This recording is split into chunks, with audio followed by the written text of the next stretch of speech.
Diana had a relationship with the people of Britain. This is your record of her life, with a wealth of home video and pictures never before seen.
I just so amazed. I just looked at her like, God, she's beautiful, because everyone said she was beautiful, but you don't actually know until you meet her. She allowed you to be who you are. If you met her once, or if you met her 50 times, you definitely wouldn't forget.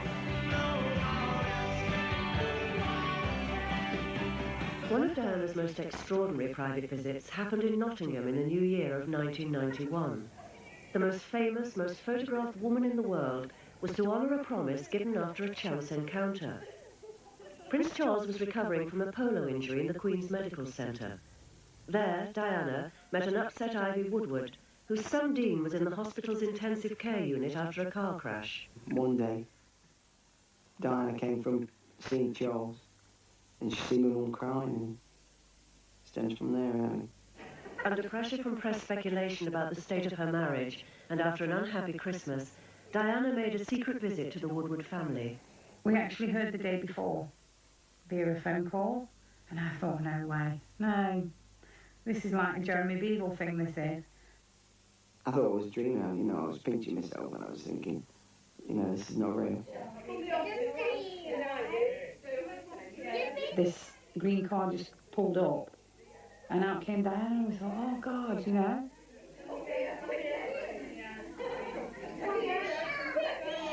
Your instinct is to run then. You just don't know what to do or what to say. But when Diana walked into the room, it was like a dead silence. And she actually broke the ice. She started the ball rolling. And it was just very relaxed after that, just like family.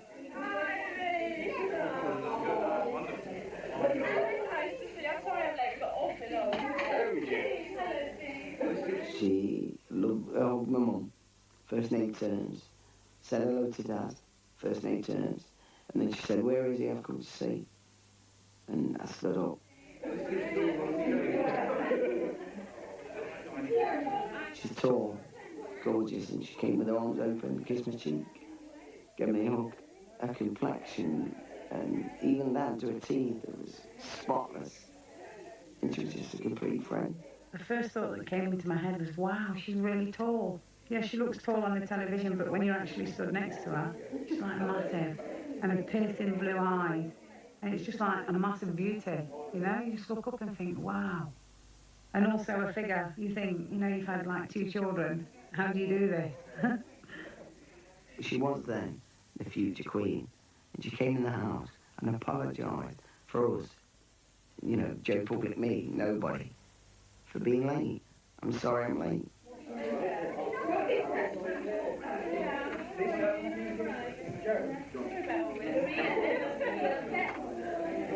My dad addressed her as Your Highness.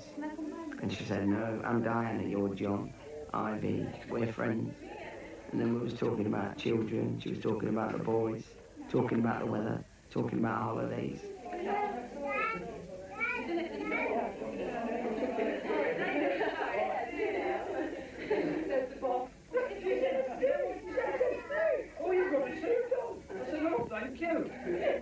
Had a brilliant sense of humour, really cheeky, really giggly. I think she's a very fun-loving person, very easygoing, and her laughter went with her personality.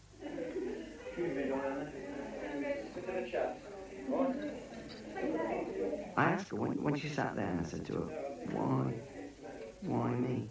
And she said it could be anybody, but it was your mum that was crying, your mum that was upset, so I came in to see you. And I've kept my word. I came to visit you. I think she was there about, I can't quite remember, 2 hours. We've seen 10 minutes.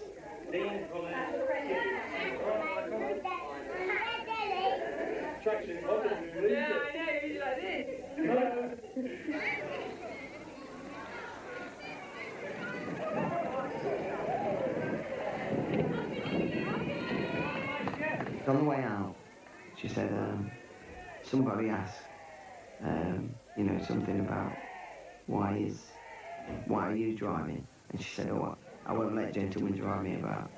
I'll drive my car. Yeah, I've got the video of the visit. It's priceless, really. It means the world to me. Ready for when the children get older. So they'll sit down with the husband and the wife and watch it through with me and the mum. I'm led to believe royal families up there, the public is down there. But she brought the royal family in the public like this, and that's what the problem was. I don't think they're like that. I think Diana got on with ordinary people because she'd been on our side of the fence anyway. She was a kindergarten teacher, so I think that's why she understood Joe Public.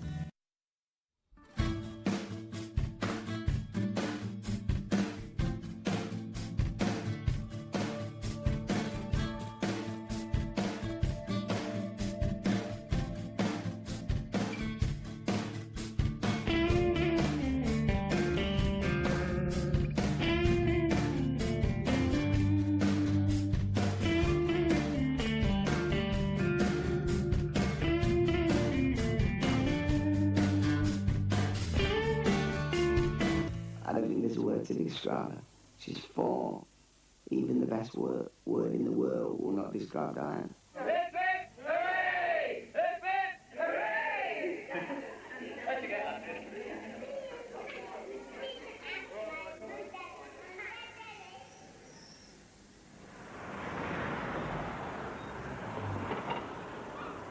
When I broke my back in 1984, I was quite shocked that the doctors weren't going to be able to do anything for me.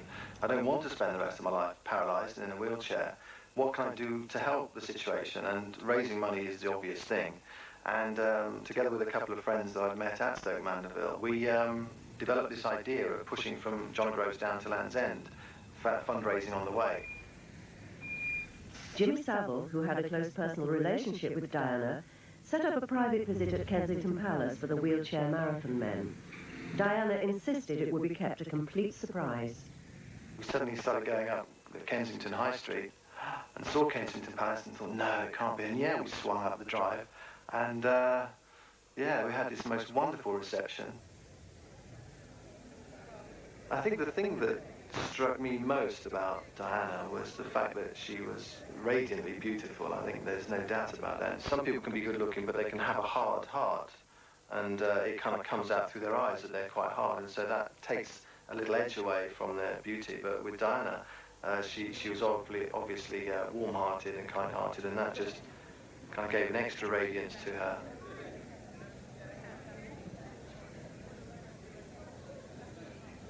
Prince Harry was a bonny lad, it must have been about 3 or 4, and he was just running around having a good time. Really quite overawed by the excitement and the dog running around, Dylan running around. And of course we were doing wheelies and stuff like this, saying, yeah, look at this. And I said, do you want to come on? Do you want to have a little ride? And he said, yeah. And a few of the people that were with us kind of suddenly stiffened up in fright that he might fall off or something, the heir to the throne falling off with a lap on someone in a wheelchair and cutting himself up or something. But I just held on to him and we pushed around, and he was having a great time. It was, quite a bit of fun, and the princess had absolutely no problems with that at all. It was like, oh, that was such an excellent afternoon, and I just can't express it any other way. It was like, oh God, I could always be tearful. To have a moving image that took place at a private kind of event is something pretty special as far as I'm concerned, and I'll kind of protect and cherish that tape for as long as I possibly can, because there's lots and lots of other stuff that we will see on the television and in pictures in the paper, and they're quite common footage now. Yeah, we're all familiar with them. Like the rest of us, Simon didn't know anything of Diana's own problems, her eating disorders, and her unhappy marriage. All he saw then was beauty and genuine warmth.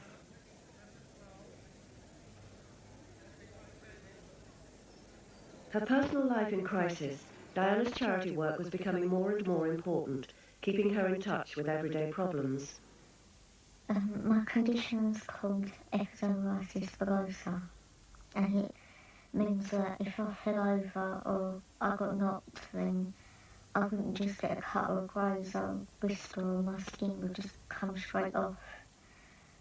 I met Princess Diana because she was a patron of our charity, and she wanted to meet some of the children. When I first saw her, she was coming through like the little corridor into the school, and I saw her and I thought, oh my God, I'm going to meet Princess of Wales. I remember giving her flowers and she said thank you. And then she was sort of crouching down in front of me and she talked to me for about 10 minutes. And she was asking me about school and like what I like doing, and if I had any brothers or sisters. But all that was going through my head was, I'm talking to Princess Diana. Couldn't really answer. I was just like, yes. It didn't feel like she was looking down on you, like saying, oh, I'm royalty and you're not. It felt like she was saying that I'm like you, I'm just a normal person with a nice name, She seemed to sort of really care about the children. I feel like having the pictures and I've met her, sort of got a piece of Princess Diana, I've got something to remember her by.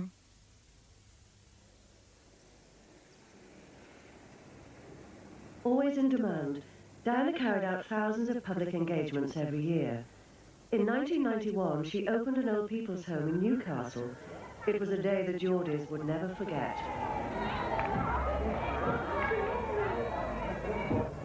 I was told that we were having a royal visitor, but it was very hush-hush. It was the Princess of Wales, and I was just so excited because I sort of felt excited hearing a royal visitor, but when I said, well, who? And he told me the Princess of Wales, I thought it was just fantastic because she was really my idol, And then when they said, you're going to be the one to give her the posy, I was absolutely thrilled. And I said, I don't know if I can do it or not, but I did,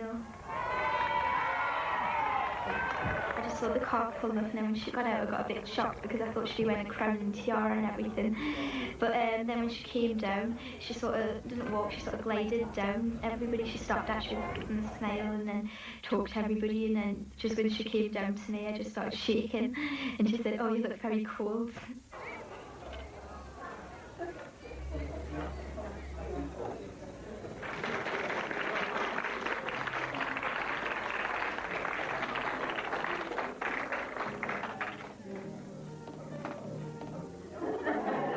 Oh, I was thinking, how smart and beautiful she looked.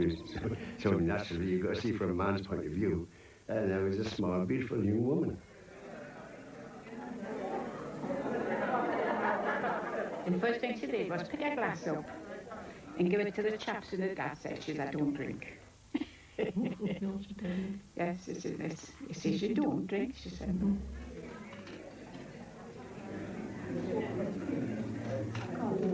Yeah, I was surprised because she didn't have much makeup on, and she had just this nice plain suit. I think it was a lemon, or lemon, something like that. But she looked so nice and orderly when she came in that, you weren't sort of, like you might do when the Queen's here. She had an air of royalty about her, but she wasn't flaunted. She's more royal than royal. You can follow what I mean.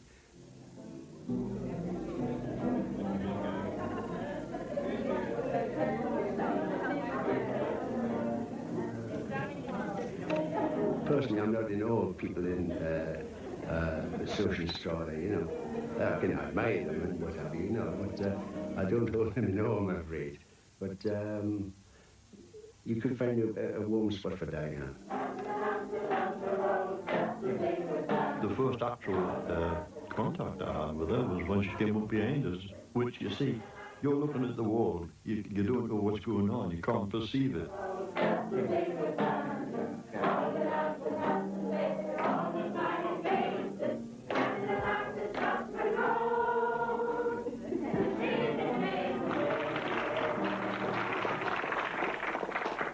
And she come up behind us and just put her hands on my shoulders, and what a lovely feeling it was.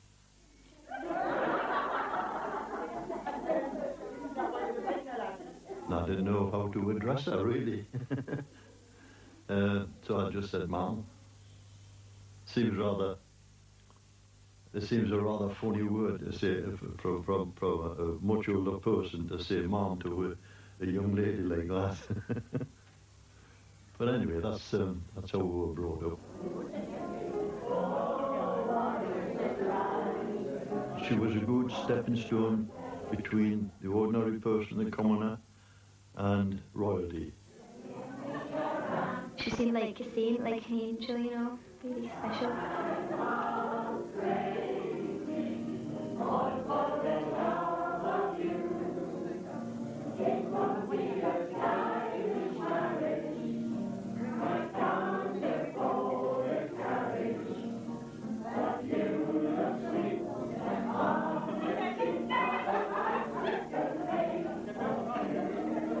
Hannah Elliott, a lovely lady who has since died last year, but the princess was ready to open the accommodation when she says, "Who will help me?" And she turned to this lady, she says, "Will you help me?"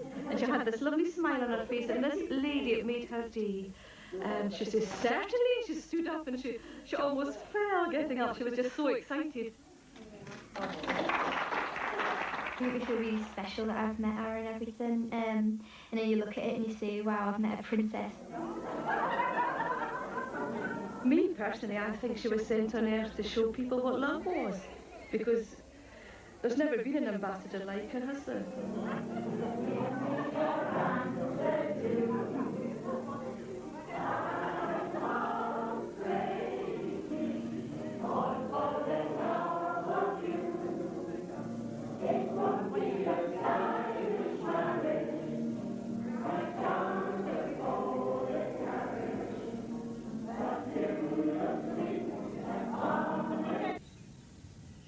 Diana spent her childhood here at Park House in the grounds of the royal family's Sandringham estate. Now it's a holiday respite home, giving a break for families with disabled children. At Christmas 1991, an unexpected visitor jumped over the fence. Diana escaped the formalities of a royal Christmas and went to see what was happening in her old home.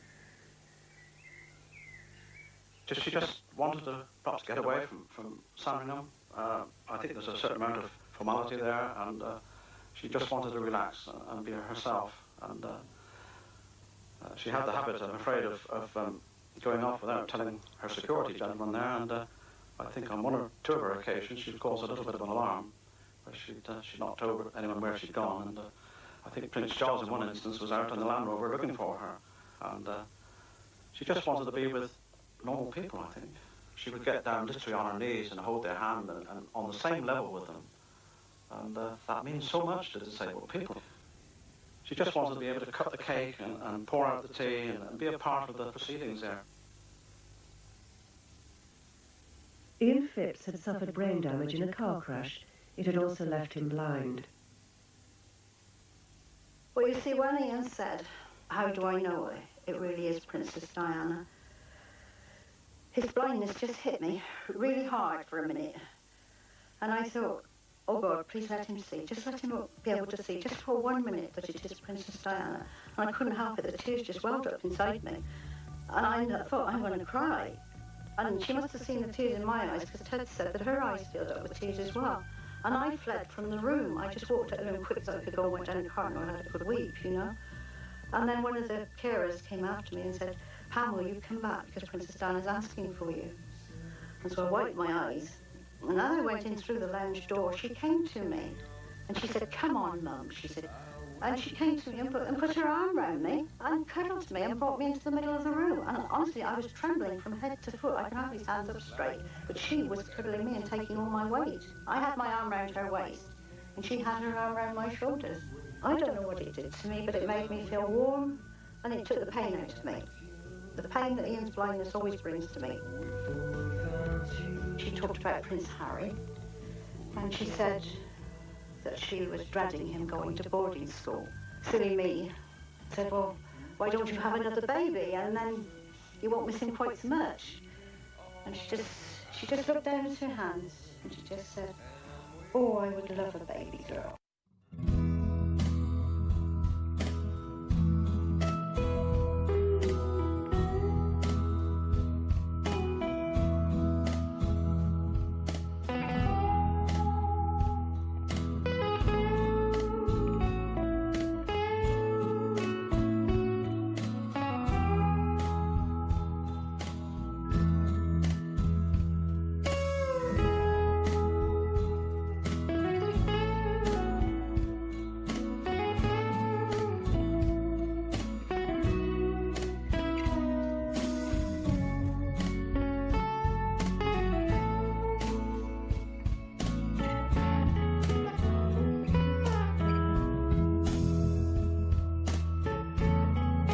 I was lucky enough to meet her 36 times. As time went on and I was able to meet Princess Diana more and more, I thought it'd be a good idea if I started to take better pictures and invest in some better photographic equipment.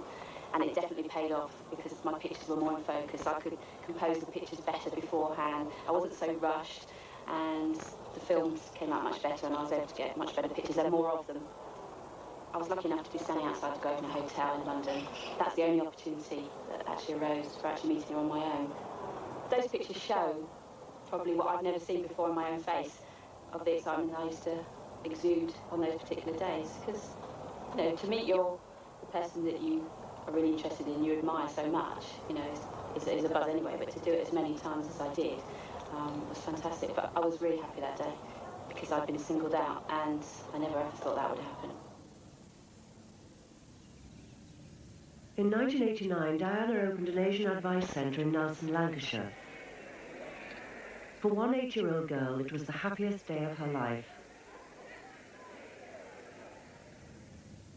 My dad, he came up to me and said, you know, "You're going to give Princess Diana flowers," and obviously I didn't believe him. And then, like, it took a few days to, like, you know, really, like, settle in, and then I had to start practicing my curtsy. So then every night before I went to bed, I used to, like, get in front of my dad and say, "Is this all right?" So I used to go, like that, practice it, but I never used to get it right.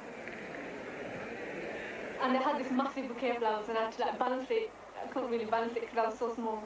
And I could see some of my friends as well, and I think they were just, like, waving up to me and, like, you know, good luck.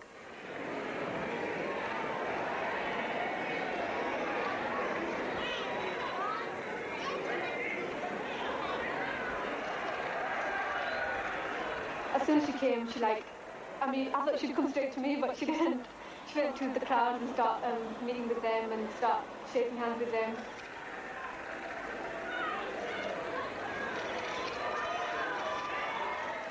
And then she came to me, and I can remember coming up to me and saying, "She's got a lovely dress on," and I was really nervous.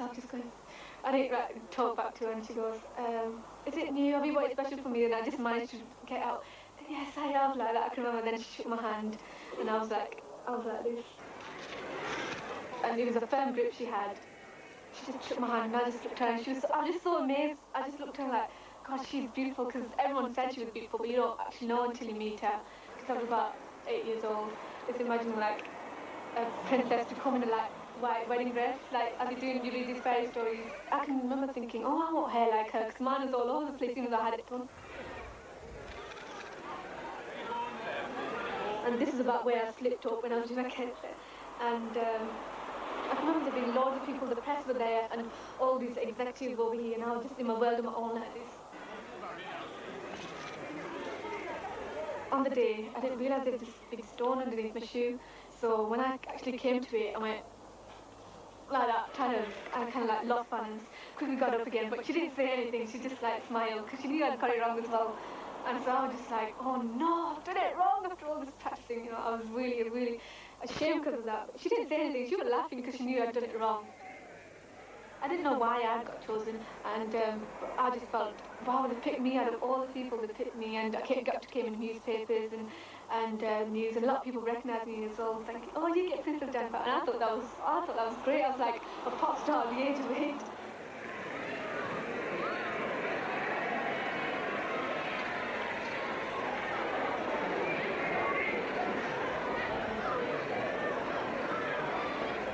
She got out of the car, put a little umbrella up and vanished into the dining hall, you see. But when she came here, it had stopped raining, luckily enough. She came up to the tree, and I was stood there with a spade. And she asked me, did I watch tennis? Because it was Wimbledon fortnight. And I said, no, Mum, I'm afraid I don't, but I like to watch the snooker. Oh, she said, the trouble with watching snooker, she said, you have to stay up so late to see the end of the game. She had a lovely complexion, and it wasn't paint and powder, you know, it was natural. But I was telling everybody I'd not washed my hands since, you know. Oh, it was quite an occasion, yeah.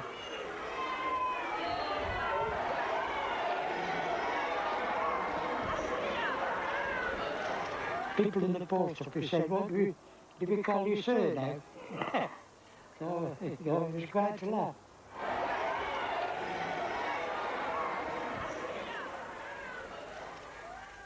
Turning Point's a national charity that works with people with drug and alcohol problems.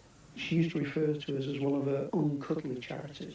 She always had a tremendous ability with people. I always felt that seeing her with people was like watching George Best play football. She was a natural. We're going around the room and she was saying hello to everybody and smiling and shaking hands and chatting to them. And she came to this guy, and I told her that this was a bloke who had the money. And he was stood there ready to sort of do his bit, and he didn't know whether to bow or curtsy. He was a bit tense. And then she went up to him and said, oh, she said, I believe you're the man with the money. She said, well, I want to see this project rehabilitated. She said, I'm going to come back and see whether you've done it. And the poor guy was so phased, he was actually fumbling for his wallet while he stood there. I thought he was going to sign the cheque there and then. So she did take it seriously, and she was quite shrewd. She wasn't naive in these situations, and she would promote the interests of the organisation and try to get things going. And when Diana heard that one of her uncuddly charities, making specialised clothing for disabled people, was struggling to survive, she breathed new life into it with a surprise visit. We got a letter one day saying that the Princess of Wales would like to visit. Would it be convenient for her to come on March the 4th? And we thought, what? They rang me and asked me whether I would like to come and meet the Princess of Wales. Well, as an ardent monarchist, I said, try and stop me. Diana, she was what her name sounds like. It sounds like it sparkles. And she did. She didn't hover over you like some people do. She came to your level. She was so ordinary. You know, it was handbag on the floor, little posy on the floor. Oh, let's have a look at your photographs. You're really nice. Well, there was one lady in a wheelchair, and she said to her, now, why do you have to come here to have your clothes made? And she said, well, we're sitting all the time, my hips have got very big. And the husband said, and they're getting bigger and bigger and bigger.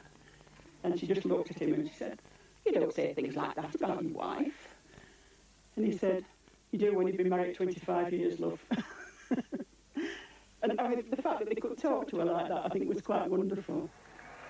She was a people person, and she was a lovely, lovely lady. She doesn't deserve putting on a pedestal, because she would have hated that, I'm convinced. But she was a person who you could relate to. She was human.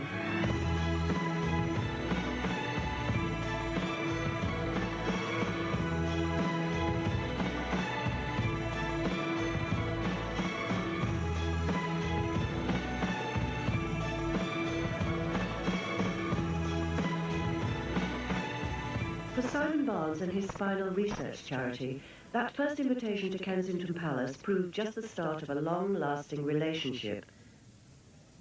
10 years later, Diana was still insisting on turning up for the launch of new fundraising events. Her relationship with Simon had also deepened. I'd sent her another, a book called The Celestine Prophecy, which is a spiritual kind of story. And she obviously got it on the 21st because she wrote back exactly the same day and says, "Dear Simon, I was enormously touched to receive your lovely present. I have not read The Celestine Prophecy and I'm relying on you to alert me to these great books. Thank you so much for thinking of me at Christmas time. After all the changes that have taken place this year, it's marvellous of you to be so thoughtful. I hope 1997 will be a happy year for you. Personally, I can't wait to get out of this one. Lots of love, Simon, and a huge heartfelt thanks for my book. Love, Diana." And I kissed. Maybe the gravity of her situations in her domestic life was such that it would be unbearable, perhaps, if she didn't have that sense of support. She was saying thank you for helping me, and I'll help you and you help me type thing, yeah. The Refuge charity for victims of domestic violence also had a special private relationship with Diana. Her visits became regular, some were filmed, and the footage gives a fascinating insight into her own relationships. I was actually a resident at Refuge, and I was at quite a low point in my life. It had started to improve, of course, once I got here, but to have Diana visiting us was really impressive, you know, and it really helped us, I think. It helped raise our self-esteem. It certainly helped raise mine. It was as though she was saying, yes, you matter, you count. It was so interesting. So when I came here last time, we did a group session, and you asked all the ladies to name something positive they'd done in the week. Yeah. And it was quite a stumbling block for some of us. Yeah. Because people had to really think. You asked them what the negative aspects of the week had been, you would have been flooded. But Yes. because it was positive, we wanted to really think hard. Do you remember? I think Diana had a great knack of making people feel at ease. She was a communicator. She could talk to anyone and make them feel relaxed. She was wonderful with the women. I'm sure you remember Jill. She would be very relaxed and friendly and warm and open, and she was very witty. She had a marvellous sense of humour.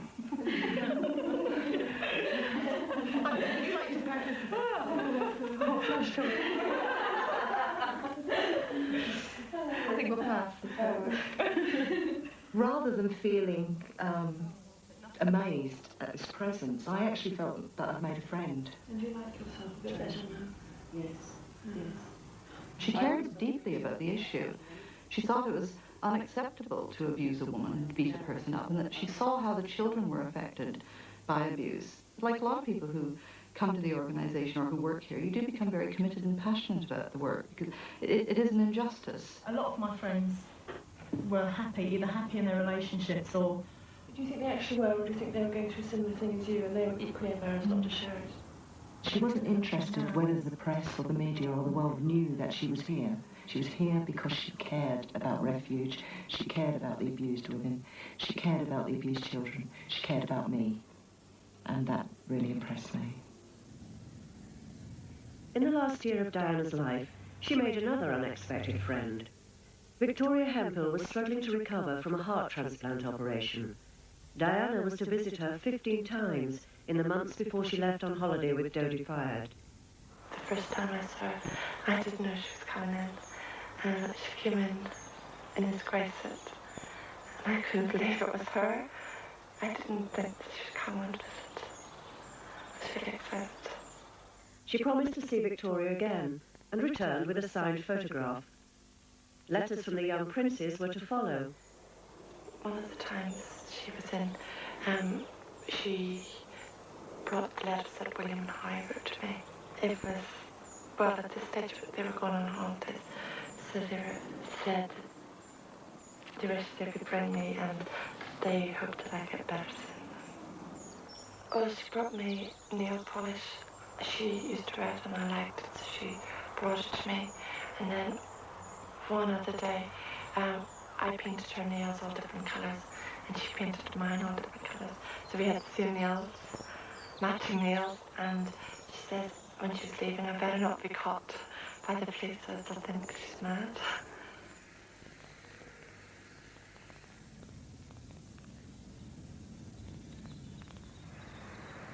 In Blackpool, Diana was to establish another close relationship outside official circles and the media's attentions. The Walcott family had received tragic news about their daughter. When the doctor at Christie said, not only does Louise have cancer, but it's an incurable cancer, a rhabdomyosarcoma, I just started crying. And he came round, put his arm around my shoulder and made it worse. And I looked up at Judy through the tears, and she was just staring in disbelief. And I couldn't believe it, that I'd been hit with this awful news. My legs almost went from underneath me. I couldn't take it in. Louise's reaction was, I'll put something into the community, I'll put something back, I'll make this cancer into something positive. And she certainly did that. We built that day hospice, and the rest is history. By early '91, Louise had got quite a high profile around West Lancashire, and Judy and I used to sit in the living room thinking of ideas to keep that profile going, to keep the funds coming in. And Judy said, the Princess of Wales is due to come this July. I think it was about January or February that year. And she was due to come. I said, I'll write to her. I was woken by the phone from the Lord Lieutenant's office about early May '91 to say that Diana would not only like to see Louise, she'd like to see Judy and myself privately. I had a great argument with Louise. Louise, you will wear something decent. And Louise wouldn't. She said, no, I'm going as I am. Diana will see me as I am. We're looking down on the square where she was shaking hands, and it was pouring with rain. And I could see her red suit, and I could see her hair and everything. But it still wasn't like seeing her in real life. I was looking through glass, and I knew I was going to meet her soon, and I thought, what am I going to say? What if we all dry up? The door burst open, rather an entrance that Louise might make when she comes home from a night out. It burst open, and this soaking wet, beautiful young woman just almost rushed towards us. She ceases to be a princess after 2 minutes. She becomes a natural and charming and warm and intelligent young woman. Everything lightens up in her presence. I'm thinking, I'm looking at Princess Diana's head. And it's real, you know, she's got roots in her highlights just like everyone else has. And just a normal person, a normal human being. We could see part of her underskirt. It's just uncanny. But you do separate yourself from things. I'm talking to the future Queen of England here, and then you pop back into your own body and get on with what you're talking about. I began to notice things about her as I relaxed. She had a very deep tan. Her eyes were clear blue. She was very sincere and genuine. Physically, she was not perfect. She was breathtakingly beautiful. Her legs were quite sinewy, quite well muscled. Her nose seemed to be bent slightly up to the right and was probably slightly too long. You begin to notice all this because people in the flesh aren't the same as people on television. But what came across most of all was her warmth and her acute intelligence and her exquisite manners. First, she didn't patronise Louise because people had done that in the past. Poor sick child, you know, like there, does he take sugar? She asked Louise how angry she was. And that was the overriding emotion in all of us. Nobody had ever asked that before. Not once, but that was it. Was anger. Why me? Why us? Why this disease? She knew that. And then she was interested in what we had to say. And Louise talked about her friendship with Sinead O'Connor and how she'd been to stay with her and how Sinead had given her the platinum disc. And Diana talked quite a bit about how much she loved that record. It was her favourite record at that time.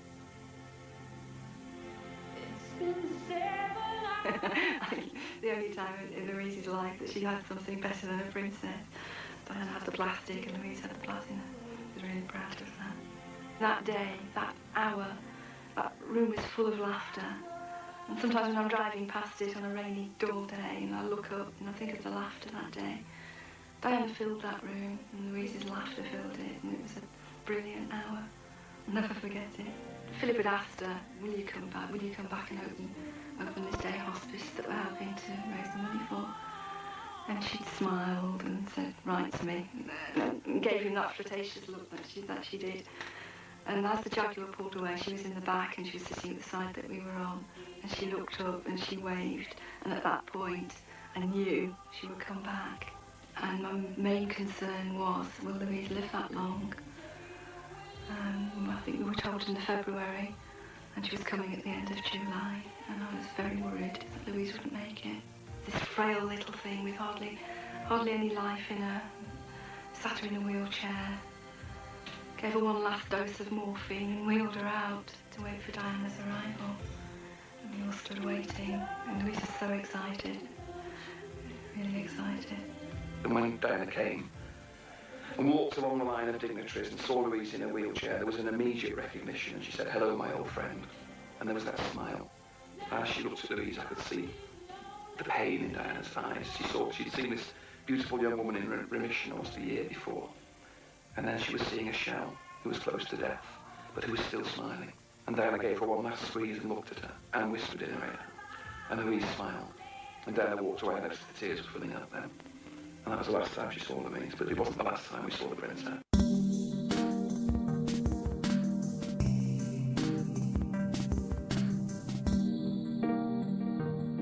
The thought kept crossing my mind as we were talking that she was looking awfully sad, given that she'd only known Louise for such a short time. And I got the feeling in the back of my mind there were other things on her mind. Her eyes filled up with tears, noticeably.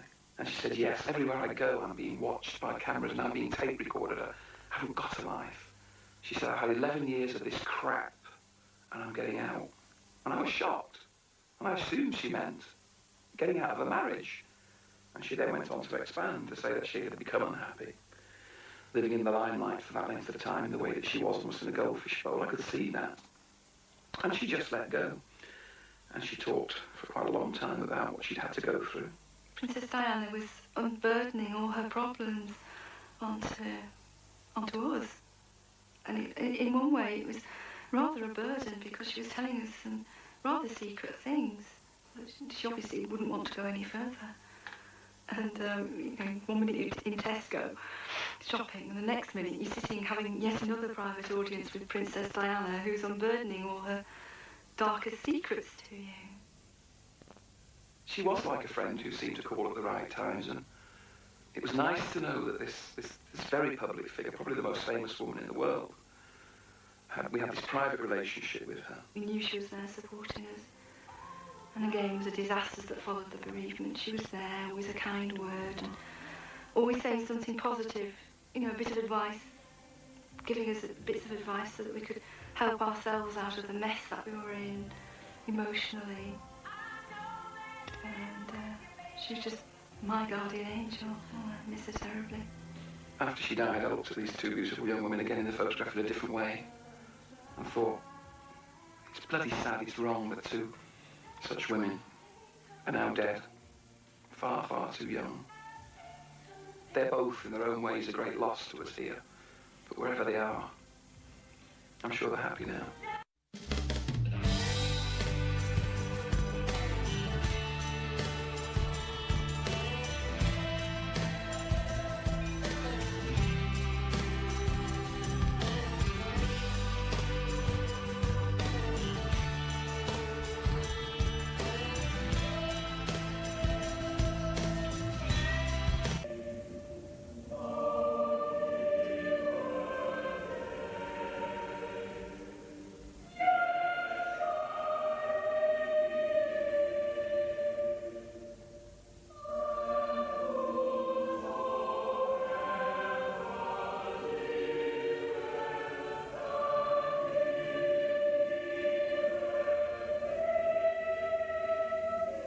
I still can't believe that she's gone. I still, because she's still in the newspapers and she's still on the TV. I don't think she'll ever really be gone. She'll be up there watching over me, my family, and my dad, and my brothers and sisters and their family. Even now, it's hard to imagine that she's not going to come walking through the door any minute. She was just full of life. She was so vivacious, and it's hard to think that that's gone. We're never going to see her again. Maybe she is up there, you can't tell. Perhaps we'll never know. But for me, she always will be anyway, because it's like a source of confidence, energy and determination. I always imagine that she is. I think that she had this great love of people, but she needed to be loved as well. And I think that came back to her through the work that she did. I don't think this country will ever come fully to terms with the death of this wonderful woman, We're always going to miss her. The greatest legacy that the princess has left us is her sons. And I think that that is due in no small part to the mother that they had.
Diana had a relationship with the people of Britain.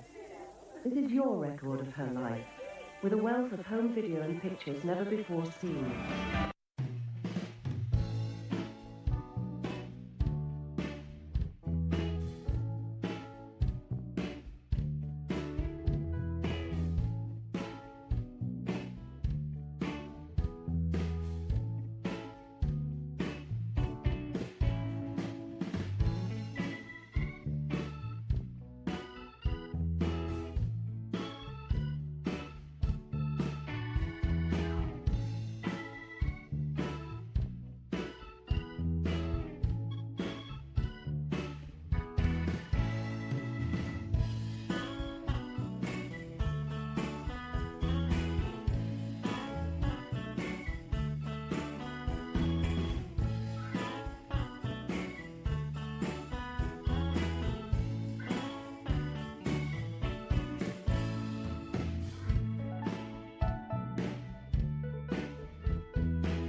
I was so amazed. I just looked at her like, gosh, she's beautiful, because everyone said she was beautiful, but you don't actually know until you meet her. She allowed you to be who you are. If you met her once, or if you met her 50 times, you definitely wouldn't forget. One of Diana's most extraordinary private visits happened in Nottingham in the new year of 1991. The most famous, most photographed woman in the world was to honour a promise given after a chance encounter. Prince Charles was recovering from a polo injury in the Queen's Medical Centre. There, Diana met an upset Ivy Woodward, whose son Dean was in the hospital's intensive care unit after a car crash. One day, Diana came from seeing Charles, and she seen my mum crying, and it stems from there, really. Under pressure from press speculation about the state of her marriage, and after an unhappy Christmas, Diana made a secret visit to the Woodward family. We actually heard the day before, via a phone call, and I thought, no way, no, this is like a Jeremy Beadle thing, this is. I thought it was a dream, you know, I was pinching myself and I was thinking, you know, this is not real. This green car just pulled up, and out came Diana, and we thought, oh God, you know.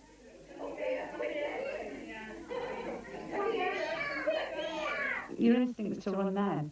You just don't know what to do or what to say. But when Diana walked into the room, it was like a dead silence. And she actually broke the ice. She started the ball rolling. And it was just very relaxed after that, just like family.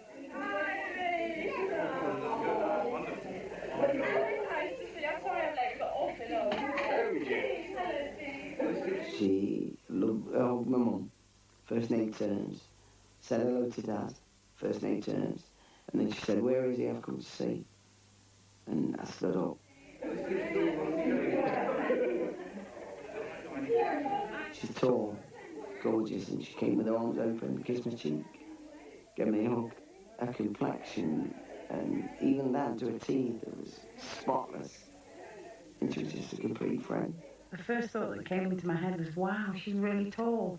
Yeah, she looks tall on the television, but when you're actually stood next to her, she's like massive.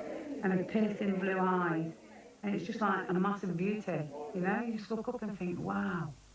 And also a figure, you think, you know, you've had like 2 children. How do you do this? She was then the future queen, and she came in the house and apologised for us, you know, Joe Public, me, nobody, for being late. I'm sorry I'm late.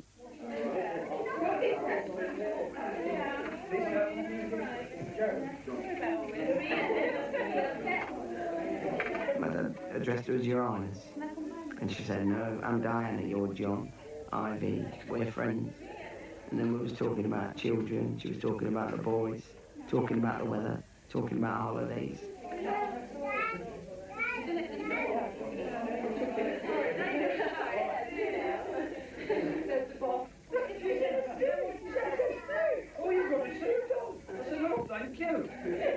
Had a brilliant sense of humour, really cheeky, really giggly. I think she's a very fun-loving person, very easygoing, and a laughter went with her personality.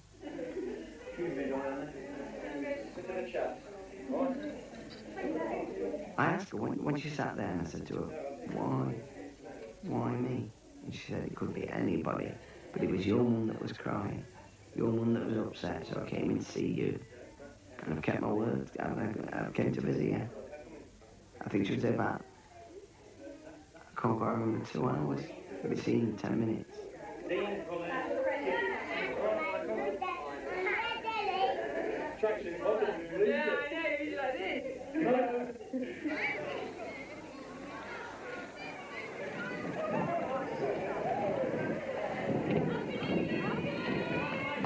On the way out, she said, somebody asked, you know, something about why are you driving? And she said, oh, I won't let gentlemen drive me about. I'll drive my car. Yeah, I've got the video of the visit. It's priceless, really. It means the world to me. Ready for when the children get older. So they'll sit down with the husband and the wife and watch it through with me and the mum. I'm led to believe royal families up there, the public is down there. But she brought the royal family and the public like this, and that's what the problem was. You know, I don't think they're like that. I think Diana got on with ordinary people because she'd been on our side of the fence anyway.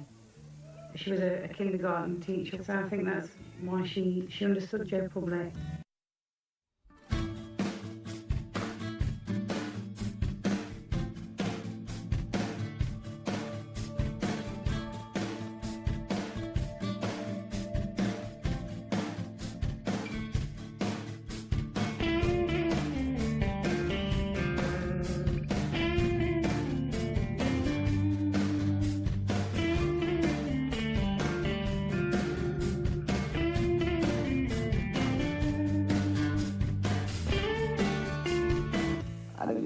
To describe her. She's 4. Even the best word in the world will not describe Diana. Hip, hip, hooray! Hip, hip, hooray! How'd you get that?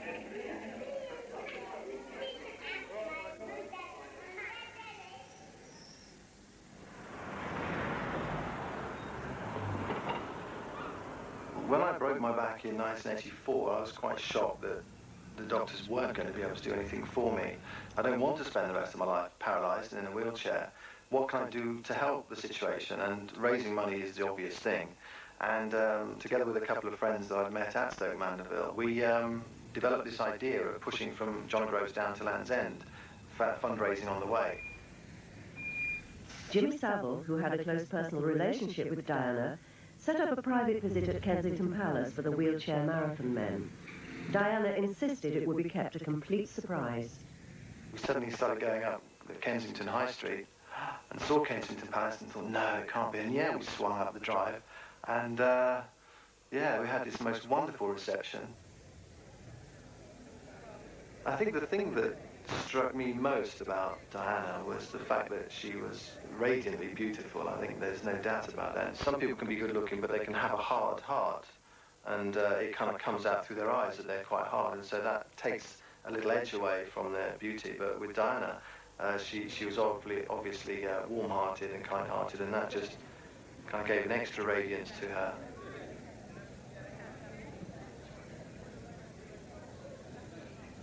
Prince Harry was a bonny lad. He must have been about 3 or 4, and he was just running around having a good time. Really quite overawed by the excitement and the dog running around, Dylan running around. And of course we were doing wheelies and stuff like this,